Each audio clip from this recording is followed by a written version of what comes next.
On this episode of the Ask the Pack Leader Show, we talk about when to feed, listening when excited, engaging a dog's nose, obsessive following, and coming when called. What's going on, Pack? Steve Del Savio from the Ask the Pack Leader Show. We are here filming our second day of 66 in a row. If you guys caught the first episode, you'll see what we were talking about with 66 days. It was a University of, I think it was like College of London or University of London. I got to see exactly what it was. I could look it up. But there was a study that showed that after 66 days, on average, by the way, it's not an actual specific number, but 66 days on average to actually form a new habit. And there were studies that were done in the past that showed 21 days to form a habit, 28 days, 30 days. It's a lot of old research, but it's funny that people talk about this stuff, right? So new research and new study comes out that discredits or disproves an old study from years and years ago. They said that it was a study they believed that formed this habit thing was back in I think it was the 50s or 60s. I read this very quickly the other day when I was looking at this stuff, but it was something that was done in the 40s or 50s or 60s or something, a study that was testing how long it took for a person, I believe it was like an amputee, to learn the habit of not having their leg or something along those lines. I got to look more into it, but it's very interesting to me that when it comes to studies like that, everyone's okay with, oh, that's fine. That study was, back then, and new information, new research, new things have discredited that and now are forming a new theory or new results to the study. So it's funny when we get like messages that say like, hey, like the things you're doing are wrong. They're not true. Science has proven wrong. It's like when people say things like that, to me it goes like, so what do we do? Just stop everything and life and everything stops today? We should never research anything more or question studies or find out new ways or improve or grow or get better. So that's something I want to do down the road, is to be able to fund my own studies. That's part of like the thing I talked about in the first episode, was being able to acquire enough money and funding and either through crowdfunding, through our business, through what we're doing, to be able to do studies to find out truly what is the best for dogs and what's the best for humans when it comes to working with dogs and stuff like that. So that's something we want to do. A lot of people were asking me yesterday what I was doing with Maddie. I posted a couple stories yesterday of Maddie like having fun with the vets and the vet techs at the vet yesterday. We go to a holistic vet who does vitamins. So what she was doing was vitamin C IV therapy. So for those of you guys who don't know, Maddie's was diagnosed with osteosarcoma a year ago, in October of last year. And, we've done both, I guess you would call it the integrated approach. We've done the medical vet world way, and we've also done the holistic way as well. One of the things we're doing on more of the holistic side of things is vitamin C IV therapy. So it's like a high potency vitamin C that just gets pumped in to her system. It starts at a low level, and then we gradually increase through every session. It's literally just an IV that goes in, and we just hang out with her. This is the real world, by the way, if you guys can hear the sirens and all that stuff going on right on the street outside out here. We're in a city. This is how it goes. Very New York-esque, this kind of stuff. It's like the sounds of New York, but we're in New Jersey. But New York is literally right there. We can walk outside and go see it right there. And believe it or not, we're actually going there today. So we're going to go there today. Today we have a session with a dog named Maybe, who's a little firecracker dog. He's a fun guy. He came in. He belongs to a couple. I'm not sure exactly how old they are. I believe they're in their 60s. And he's a little young guy with a ton of energy, and they sent him to a couple places in New York, in the city, for some training and daycare and boarding and all this stuff. And I actually, believe it or not, got a video from a previous employee who follows us, who had this dog for training, and he had video of the dog being trained by the people at their place. And it was pretty much a fiasco of training. I'm not going to sugarcoat it, really. I don't want to bash anybody, and no one knows who I'm talking about, but it was pretty bad. It was one of these ones where it was a person who was taking Maybe, who was already in a super high, revved up state of mind, like super high, excited, like almost to hyper, right? And walking him, he's digging in his harness, like pulling as hard as he can, and she's trying to feed him treats, and he's just totally disregarding the treats and literally losing his fucking mind at other dogs, like going ballistic. So they thought he was aggressive, they thought he had issues, they thought he was a bad dog and all this stuff. But that's not the case. I told them when they came for the assessment, I said, in my opinion, food in this situation is the worst possible thing you could do because you're nurturing the excitement. So the trainer's, I guess, mindset was let's get the dog's attention through food and then make the food more valuable than the dog, but maybe wasn't really giving a shit about the food, was having way too much fun going after that dog. And maybe if they come back from the walk, I can get, they're out actually on their pack walk. We do a morning pack walk. We're filming this right now at 7, whatever the hell it is in the morning here in New York. Oh, 8:30, shit. Time flies. 8:30 in the morning. So they should be coming back soon. We start our pack walk right around 7 a.m. So when they come back, maybe we can bring him in so you can see. Yesterday, we actually brought on a dog named Charlie, who was a little French bulldog who was attacking the owners, the husband of the owner, or the boyfriend of the owner. And you could see her when we brought her on here. She was like, the nails were out, the paw was wide, and she was very unsure in the beginning of that. It took her a while for her to settle down and actually be comfortable being on here. But I have a feeling when we bring May, because she was the back of the pack, right? So then now we're going to bring on today, if whatever time they come in, a middle of the pack dog. And I have a very good feeling that he's going to be very different on here, to the point where we may have to actually like say, all right, can you take him away now? Because he's going to be like, I have an opinion of him going all around and smelling things. He's middle of the pack, so he's like party animal, fun guy. But he was not getting enough exercise with the owners. He wasn't getting structure. They were showering him with affection, and then they had, on top of that, not the best strategy for training, but learning from professionals. So that's what they thought they should do. So the trainers were telling him, hey, anytime he's barking like crazy, get the food out, get the food out. Anytime he's doing this, get the food out. He charged somebody at the front door, get the food out. And they were doing that, and they were throwing food at him and doing all that stuff, and he just got worse and worse and worse. Of course, because you're throwing food and nurturing an excited state of mind. They thought it was distracting him and it would calm him down and show him that it's good, but I don't think that's actually the case. And a lot of times it really amplifies the behavior. So it can work for sure. Like if you catch it at the right time, if it's not intense, if the dog hasn't been practicing that long, depending on the pack position, you can use food to engage the nose and get attention, but that attention needs to be calm attention, relaxed attention, and giving eye contact, then give the food. So they weren't doing that. They were trying to give them that stuff in a super high escalated state of mind.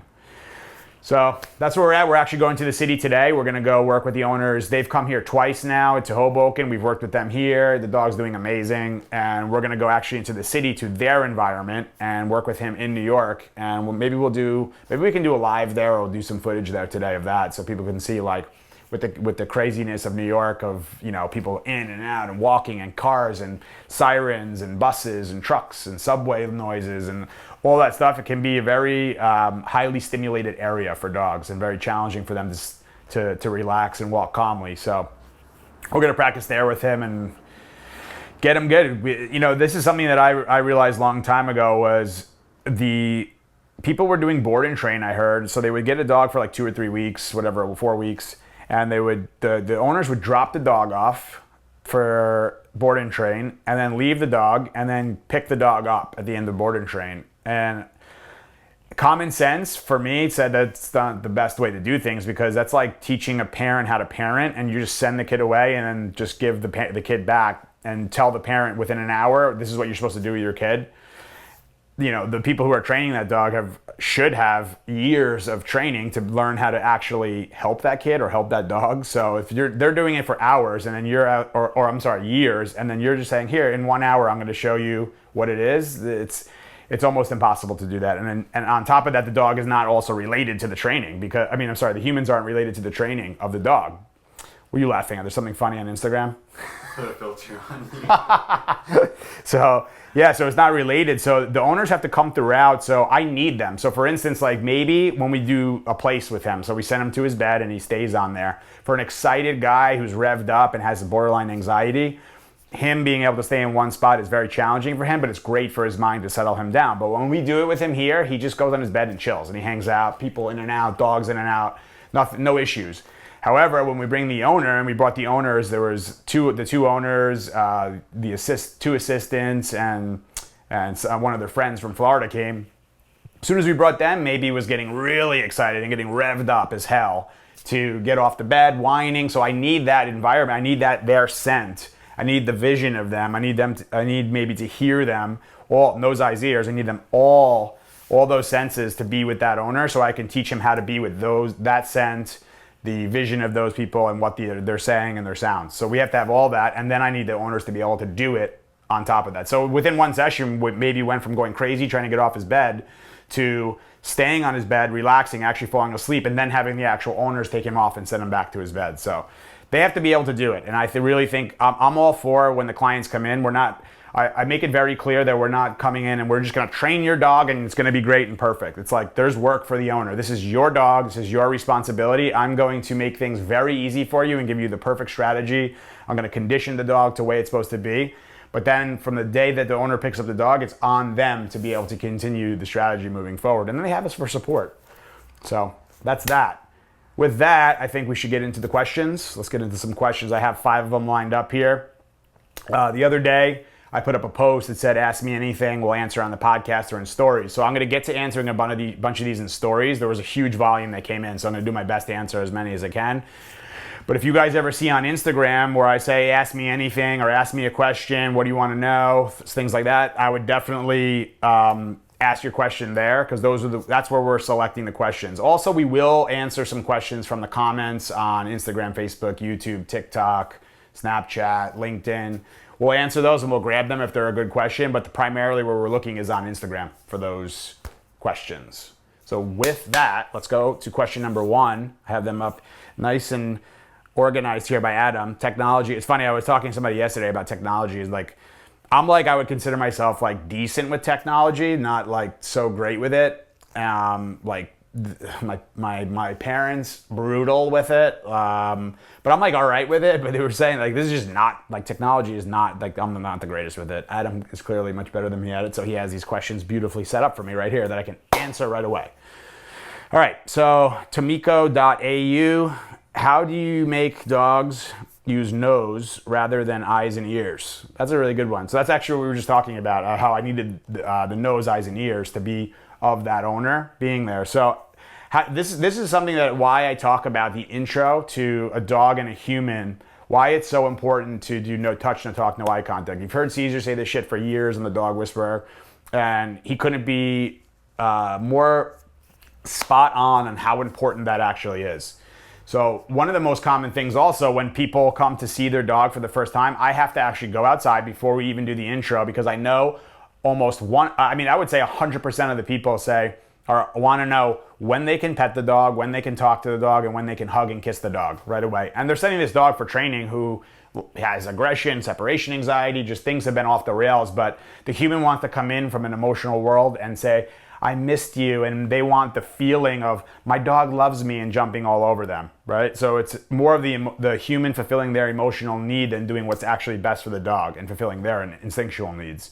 So by not talking, by not touching the dog, by no touch, no talk, no eye contact, by not looking at the dog, by doing those 3 things, the dog's gonna come up and look at you and say, all right, so you're not giving me any eye contact.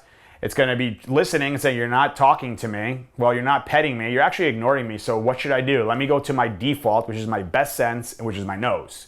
So then they look, and then what do you represent? So they're going to say, what state are you in? So if you're in a calm, confident state and the dog, you don't do touch, you don't do talk, you don't do eye contact, it's going to force the dog to go into their nose and say, well, who are you? And then if you're calm, that sense that actually represents calmness to the dog. So you're teaching your dog to use nose. But what so many people do is they totally break that for their dog and they create a worse habit, right? So what they do is they come home, the door opens, or they make noise. So that's a sound right away. And then they come in, eye contact directly at the dog.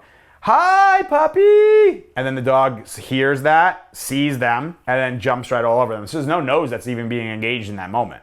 So they basically took away the nose. And then they do that repetitively over and over and over and over and over, every day, multiple times a day, petting, talking, all that stuff. The dog never has any reason to use its nose. So the nose actually starts getting turned off less and less and less and less. The problem with that is then when another stranger comes in or somebody else comes in or a new object comes into the scenario, a dog's been practicing using his eyes and ears only to look and say, what is it? I don't know what that thing is. Let me bark at it. What was that sound? I don't know. Let me bark at it. Who is this person? I don't know who it is. Doesn't look like my owner. Doesn't sound like my owner. Let me go after it. So it actually turns off their best sense. So the best thing I would recommend to do to start using the nose is come home and ignore your dog.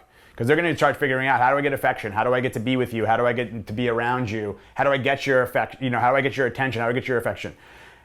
If you're talking to them, they're going to say, all right, so you talk to me. And the human usually does it when they're excited too, right? So when the dog's excited, you're also nurturing excitement on top of it. So by not talking, by not touching, by not giving eye contact, the dog has no other choice but to use the nose. So if you think about that every single time you come home or you enter the room or you come from somewhere else, if you do that approach, the dog is constantly going to be practicing using his nose multiple times a day on a daily basis. So that's a lot of practice that compiles or compounds over a year or a month, or you know what I mean?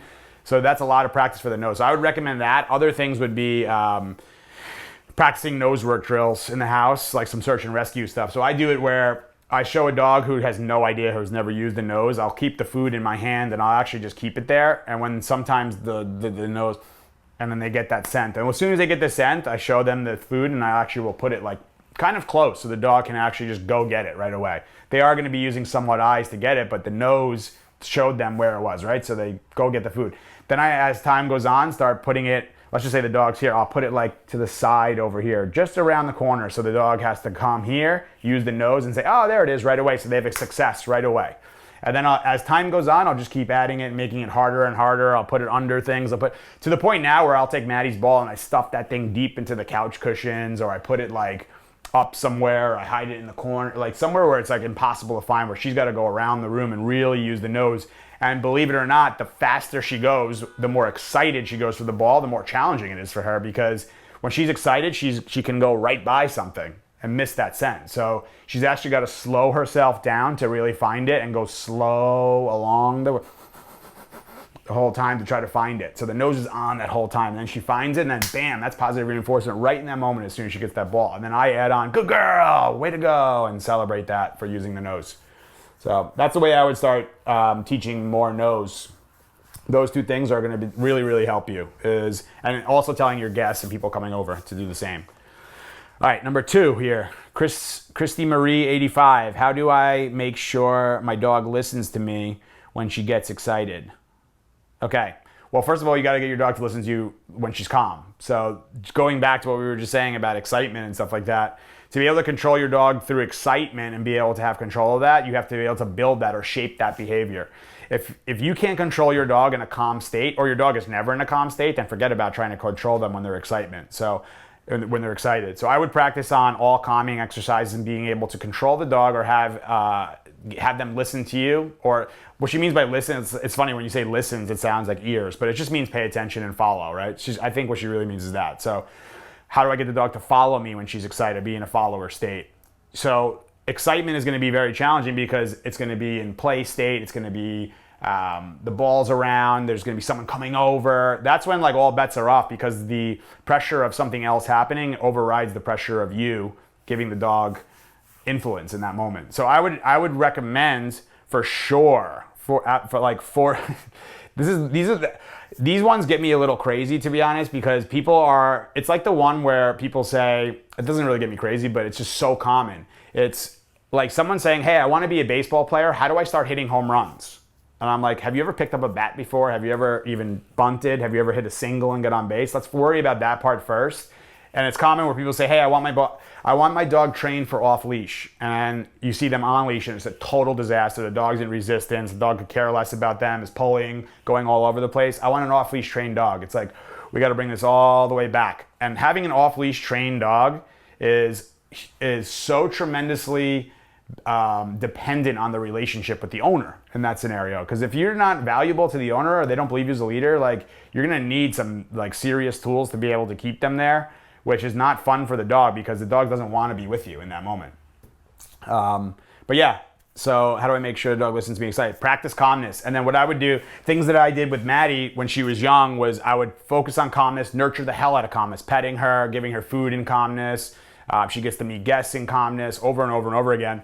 And then as time went on, what I would do with her, there was a video I did years ago where I had a tug toy and I had Maddie revved up and she's pulling this fucking toy and she's trying to like rip me to the ground with it. I got her in full bulldog competition mode and I went shh, and she just drops it and sits right away. So people thought it was magic. It's the greatest thing ever, which is cool. Thank you for that. But the reality was it was just something that I shaped the behavior. So I started at a low level where I'd start her with the tug toy. and she would, and hey, and then she would have struggled to let go of it, but I would follow through as long as it took in the beginning for her to give it up and settle down. And when she settled all the way down, good. And then let's start again. And then for that one, let's just say exercise, for that one day, that one situation, I would just keep it at that level, very low. Good. Good. And then just keep that going, right? And then progressively as time goes on, depending on the relationship you have with your dog, you can start increasing it a little bit more and more and more and more. So the dog gets to more excited levels and you can still stop it and bring it back down. What you're asking about is very much like the on and off switch. So people are amazing at creating the on switch of excitement. So they get the dog as a puppy or they get the dog as a rescue. Whenever the dog comes in, they nurture the fuck out of excitement. So they turn it on. And then they turn it on and they're almost like sealing it on because then they don't know how to turn it off. It gets so on that they have no idea how to turn this thing off and things get out of control. And then they call me, they call other trainers, they look online, how do I help this, how do I fix this? So my thing is like make sure that if you're gonna put the on switch, make sure you have the off switch. It's like getting in a car with gas but no brakes. Like you gotta be able to slow that thing down when you need to. So practice low levels, that's my recommendation. Practice at low levels and then gradually as time goes on, increase to other ones. Hope that helps. Let's see. All right, so Fabulous Frida.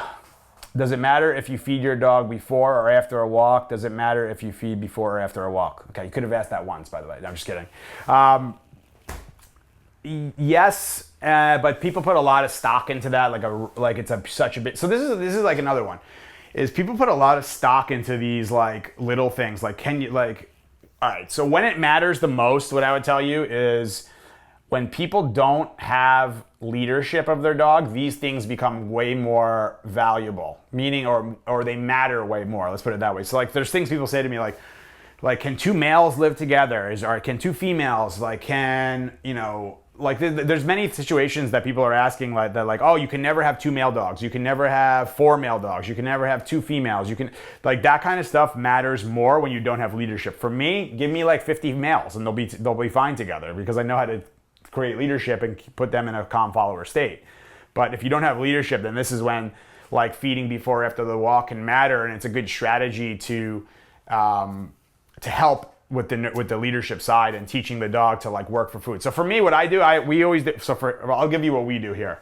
For my own dogs, I'm not really like really thinking about are we feeding them before or after. Like if there's days where we feed them before a walk or after, it's not that big of a deal. But what I'll tell you is usually it's the dogs eat after their walk. So you'll see like today they're gonna go for a 2-3 mile walk or whatever to start the day, and then they're gonna come back and they're gonna rest for a little while. We always wait for them to rest at minimum 30 minutes before eating because we want them to settle down and calm them down. This just prevents like situations of bloat and other things happening or vomiting just because they're excited eating and stuff. So we let them calm all the way down and then we do our feeding. So the dogs then feel like they worked for food. So that's the way I view it. That's the way Caesar views it. I've read things also where people say, well, yeah, if you have the dog not eat before the walk, they can be frustrated in the walk. I mean, I guess that could be a situation, that's a possibility. But to me, I think it's better to exercise the dog on an empty stomach, make them feel like they're on their migration or journey to go get food, and then when they come home, they relax a little bit and you feed them in calmness. To me, that's the best time to do it. If you can't do it, if it's impossible, then you can't do it. I don't know if you guys can hear that. That's the fighter jets that go up and down the Hudson River here in New York. They're like, the jets come in, like they come from a distance and you barely hear anything. And then all of a sudden, as they're like at you and passing you, it's like a freaking explosion of noise that goes off. It's pretty crazy. So if that's what you're hearing, that's what it is. So yeah, for me, like if for you guys, I would say yes, definitely feed the dogs after the walk. Let's keep it simple. I think that's the best way to do it. So feed them after a walk, give them a little break, let them settle down, and then feed them when they're in a calm state. I think that's the best way to do it. It makes sense instinctually in a primal level. It makes sense. That's the best way, in my opinion. But if a situation where that, I mean, I don't know why it would have to be before or after. I mean, some people might tell me that like, well, when I feed my dog, they have to go after. So maybe feed them, take them for the walk, feed them, and then just give yourself some time to just take them out just for a potty break before you leave for work or go after. I think that's a good way to do it. To me, draining the energy and then feeding is the best way to do it because think about it also, you're draining a lot of energy so you can achieve calmness much quicker too when you're feeding your dog. So that's another part of it. All right, we're banging through these. Next one. From Aunt M35, why do dogs follow me into the bathroom? Well, it depends. Do you want them to or not? So if you say that you don't want them to follow you into the bathroom, it likely means that they're unclear about what's expected of them, or it's a situation where you have an unhealthy, more like extreme version of following that's not healthy, like an obsessive following. So following is when I'm talking about a dog in a follower state. What I'm talking about is the mind is in a psychological calm following state. So a dog can be, to me, if I'm in a room, dog's laying down over here and chilled out, he's in a following state because I asked him to go over there and lay down and chill out. So he's following what is asked. But the following of physically following you all around the house, when they do that stuff, a lot of times they believe, it's either that the dog can't exist on its own, so it has a very hard time being by itself, which means you haven't done the best job of teaching detachment. So the dog's unclear about detachment, which means that there's either a lack of exercise or that exercise of teaching the dog detachment hasn't happened. So lack of exercise is one reason that dogs do obsessive following and separation anxiety, because you're trying to tell a dog to just chill out and stay in one spot, but they're saying, I have all this energy, how can I stay here? Like, I need something else to do, like I'm bored, you know? The other side is that you never taught the dog, because in animal world, like especially for dogs, a dog leaving the pack is not normal for them. In their mind, the pack always stays together. Why would someone ever go off? If someone goes off, we need to go find that person and find that dog and bring it back in. So, I mean, like, it's something that has to be taught to them. It's not so natural to them, but we are the ones bringing them into our human world. So being able to practice like a place command and have them stay on a bed, you got to start slow though, because when I tell people that, they say, yeah, but if I put them on the bed and I go to the bathroom, they're going to come right off. Well, I know, because you haven't taught them yet. So you have to be able to put them on a bed or put them on a fixed space, like a mat or a bed or something, platform bed or whatever.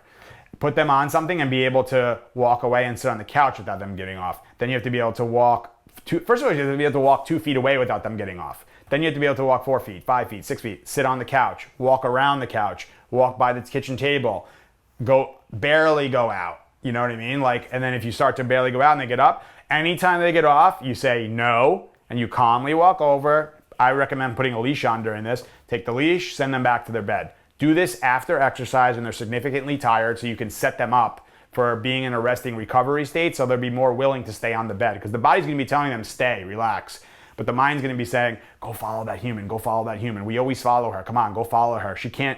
Because the other side of it is that the dogs believe that you can't function in life without them following you. So that's what actually happens a lot. So people create the story, oh my God, my dog loves me so much. She just follows me everywhere. I can't go anywhere. When I go in the bathroom, they sit on my feet. When I go upstairs and I'm cooking, they're in between my feet. They're always with me. They just love me so much. That's a good story for Hollywood, for sure, people. But the reality of the situation is usually that the dog doesn't believe that you can function in life without that dog right next to you protecting you or being with you and being there for you.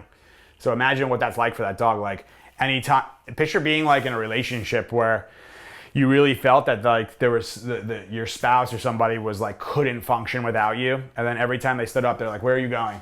What are you all right? Like they're going to get themselves into trouble, they're going to get hurt, or they're going to get killed or injured or something like that every time. That's a lot of stress for someone to deal with, and a lot of stress for a dog to deal with. So I would recommend taking the time of doing duration work. Look up a place command. We're going to do a video on that. Did we ever do one? I don't think we did.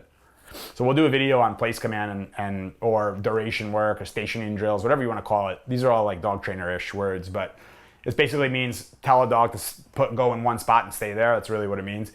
And that has tremendous benefits. We teach all of our board and trained dogs this stuff because it prevents the body from moving, which eventually influences the mind. So the mind's going to be whining and say, we got to go. But if the body keeps saying, I can't go, because the human keeps bringing the dog back, it eventually starts settling the mind as you do that more and more and more. And it becomes a resting place to the dog and a calm place where a dog can practice calmness as opposed to practicing excitement all the day and obsessive following, which is also excitement, by the way.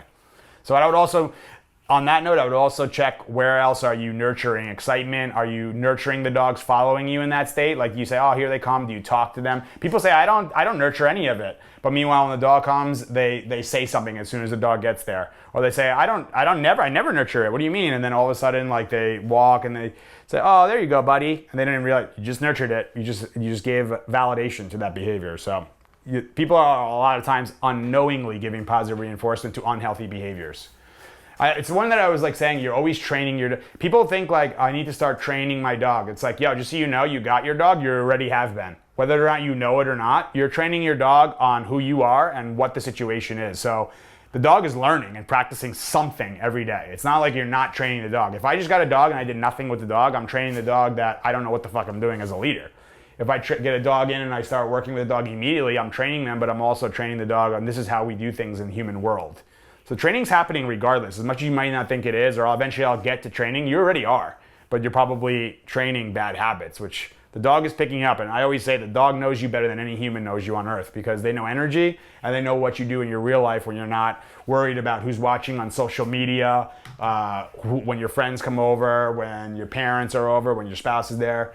They see you for who you are in the real world and they don't judge you and label, which is why people love dogs more than anything.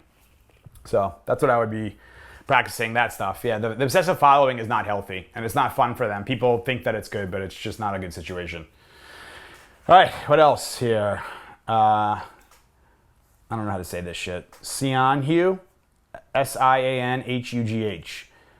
How do you, by the way, my reading sucks. I have to, so when it came to like math and things in school, I could like even numbers, which is good for business now when someone's like, yeah, what's the percentage? I can like bang that out in my head really quick. But when it comes to like reading, I read like super slow. And I'm like, what, how do you, maybe it's because my mind is like going fast. It's funny, in human world, my mind goes fast. Business world, my mind goes fast.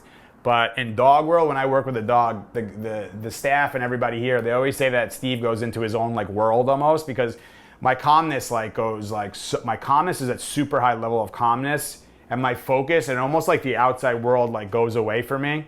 I was actually talking to a psychotherapist about this once and they were talking about human stuff and like all these things. I'm so fascinated with the human world and that's actually something we're going to bring on, like some human people on here, some well-known psychiatrists, psychologists, people who are studying the human mind, which is way more complex than the dog mind. But that stuff is so fascinating to me. And I was talking about this stuff with them.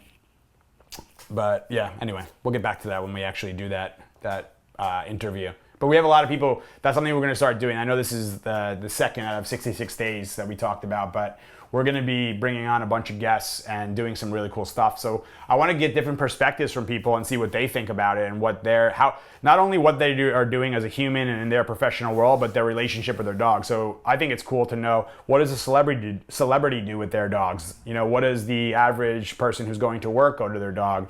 What do homeless people do with their like all angles, all different lifestyles, everything. I think it's really good to see like what people are doing with their dogs, the struggles they have, because I can assure you that so many people are struggling with a dog. My inbox is flooded daily. I try to get back to everybody.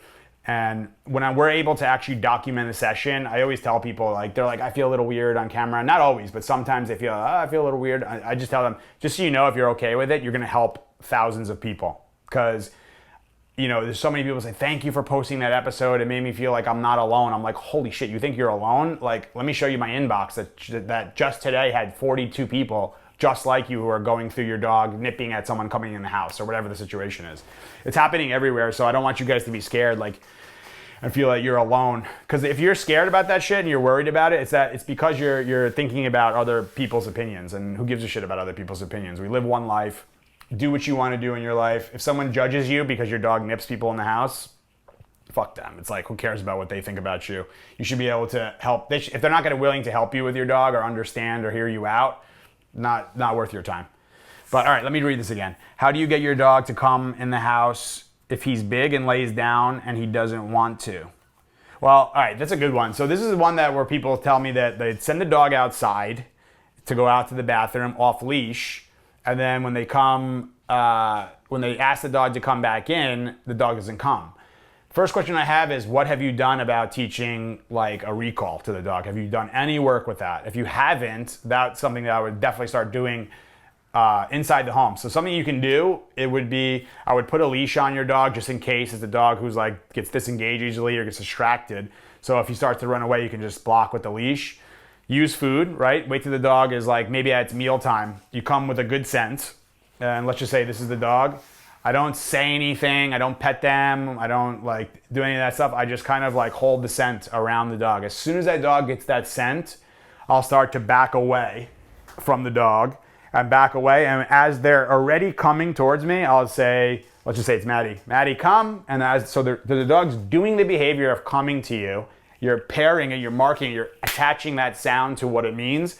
And Maddie, come. And then they come. Good girl. And instead of giving them the food right there, sometimes it's good to toss the food on the floor.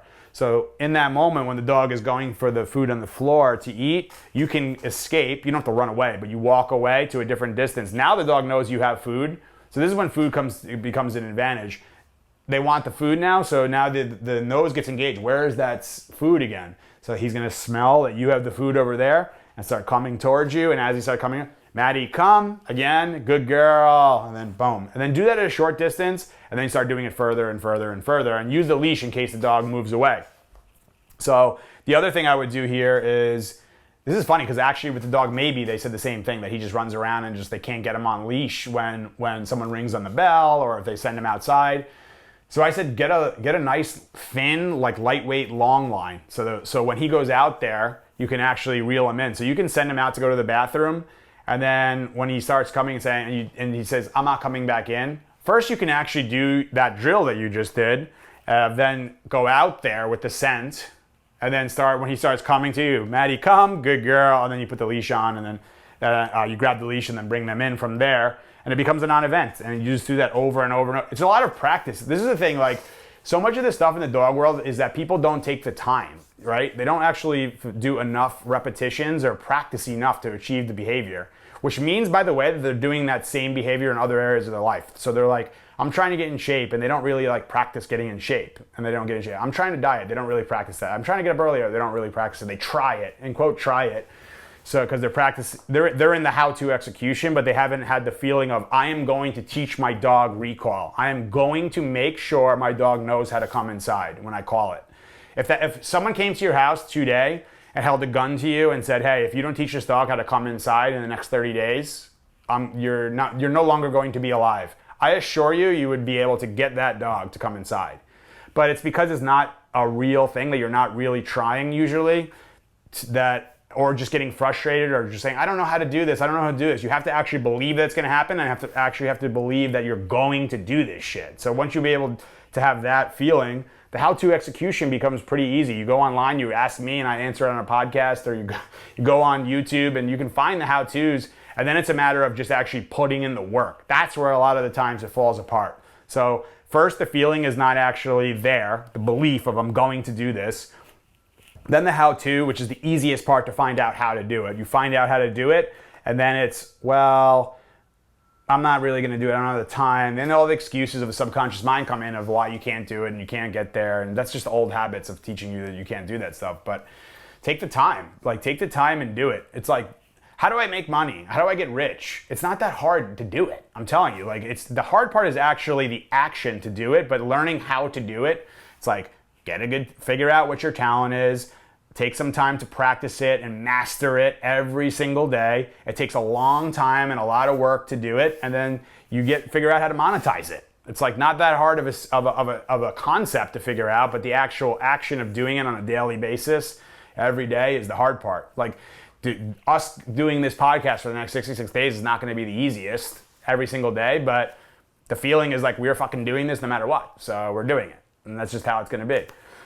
And then how we're going to do it and the execution, we're figuring it out right now. We did it the other day later. It ended up being too much traffic, we felt, of the people coming in and out to do it. So other days, it might be easier. What's going on here? Oh, you're doing it. I was like, what the hell? Adam's got all this technology shit where he's like on his phone right now and things are moving on my screen. I don't know what's happening. You could give me notes on here too, though, actually, probably during the podcast. I was about to give you a note. Yeah. We're waiting for Maybe to come by right now. Okay. If not, then we can always do it on the next one too. Yeah. And we'll just bring them on maybe from the beginning. Yep. We are going to the city. We might keep this one short and sweet. Yeah. But this is good. This is really good. You banged through them, dude. I wanted to bang through it because I saw, so what happened was we filmed yesterday. I was a little rusty. I hadn't done it in a while. And I was like, how long was that one? And Adam says, hour 20. I thought it was like 30 minutes long. And I was like, shit, hour 20. I hope that you guys are getting the value out of this because I don't want to waste your time with long things. I know I get off. some of this, like every once in a while people say, hey, you get like your thoughts go a little bit all over the place. That's my mind, unfortunately. I'm doing my best to try to keep to the subject and give you guys clear direction. And I'm also trying to put myself in your guys' shoes of remembering that you haven't been training dogs or been working with dogs for 10 years, that all this stuff is just, you know that, and then it's like, oh, let's go to the next level. I got to remember to keep it basic. And if someone has more complex questions, feel free to ask. If you're a trainer or if you work with dogs or in a daycare, you have experience, but there's like some, we can answer some of those too, some like fine tuning, like higher level questions too. I think that'll still be beneficial for the average dog owner to learn about too, so you can see what professionals are doing. But yeah, I mean, how long is this one now? 30? You're getting into 45 minutes. Holy shit. See, I was just like, really quick. We gotta like maybe even. These feel quicker for us, but they're not that much quicker. I know. It's So 45. you guys tell me like what are you liking? Are you liking it going long? Would you rather them shorter? Would you rather me not give you like the summary in the beginning and just go right to like the questions? I need the feedback because I have the info obviously, but I just don't know like how much do you guys want in one sitting? How much? Is it too complex? Is it too basic? Is it what? People are listening too. Huh? Yeah. Some people are listening, so when you have a dog here, yeah, you that's can true. explain more. Yeah, so I'll do that too for you guys who are just on the audio experience of, if I have a dog or if I'm talking about, so hey guys, so if you're just listening, when I'm holding my cup and acting like the dog is coming towards me. You know what I mean? So people know that. I got to remember that part too. But this is cool. I wanted to do a different thing too with this podcast. I mean, Adam said like, we're just gonna do it as one with you guys, like not one like, hey, we have this big production and this big setup, and we're gonna make this like perfect, and we're gonna act like we're our own late night show, and you guys just watch and we get no feedback. It's like fuck that. I want to know like from you guys what you want. The purpose of me being here right now is for you guys, to help you guys. So tell me what you want. I just need to know. I'm trying to give you as what I think I would have wanted. I'm putting myself back to like earlier in my life, like what real info would have been great for me to know that would have helped me. So I'm trying to put myself in your shoes, but the feedback is so important for me.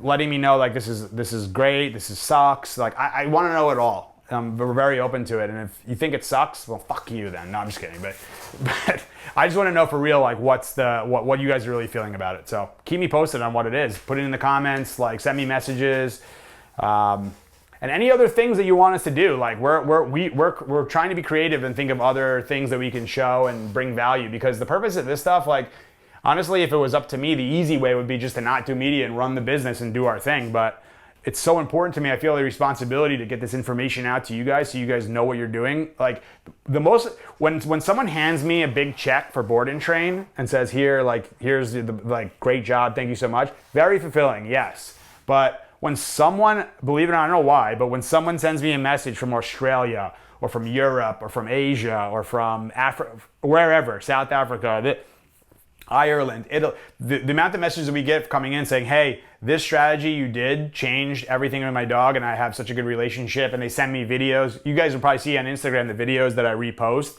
It's people who are so proud of themselves that they got to a certain place with their dog and like the relationship's better. It changes people's lives. That's more fulfilling to me, believe it or not, than the actual like getting paid for a session and blah, blah, blah. Like the money, I keep saying this because it's like something that's a big topic for me lately is like the money. I'm like, fuck.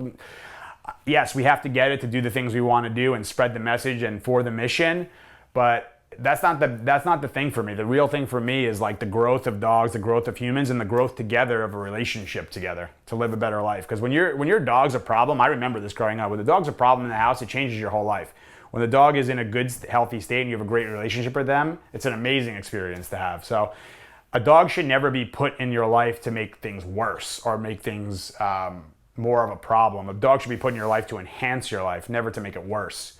So if it's making it worse, it means there's something going on with you and the system or the way you're dealing with your dog, the relationship you're having. So there's adjustments that can be made. And just remember, to be honest, like people always ask me what's the most important time with a dog. To me, it's the imprint with the dog is the most important. But if you've already missed the imprint period with your dog when you first met them and you kind of ruin that, it's still 100% possible to get it back and achieve leadership. Because remember, dogs live in the moment. It's a little bit more challenging, but you can totally do it. So puppyhood, as soon as that's to me the greatest thing. So we're gonna be doing more content on puppies because that's so much prevention. If we can get dogs, people on board, and even the young generation, I want to do more of teaching younger kids and younger people how to be with dogs. So right from the beginning, young kids and puppies are learning the proper way, which is such a healthy way to live life, by the way, too. Calmness, confidence, love, joy. You hear Caesar talking about it all the time. It's so important. Where everybody else is focused on money, power, fame. Don't care about that. Calmness, confidence, love, joy. All right, guys. Hope you guys are having an amazing day. This was a good one, I thought. Quick. Maybe it sucked. Tell us. I want to know. I want to know the feedback for real. We're going to get back into the groove of things, too. I'm a little rusty right now, and we're trying to figure out the right time. This is a little early. It's not that early. I mean, it's 8:30 in the morning or 9 o'clock in the morning, but we're getting there. We're going to get into the groove, and we'll start bringing on the guests. This is just going to get better and better, and we're doing our best. So hope you guys are enjoying it. If not, let us know. Let us know if you are. Let us know what you want to hear, what you want to see, and that's the deal. Hope you guys are having an awesome one. See you guys soon in the next episode of the Ask the Pack Leader Show.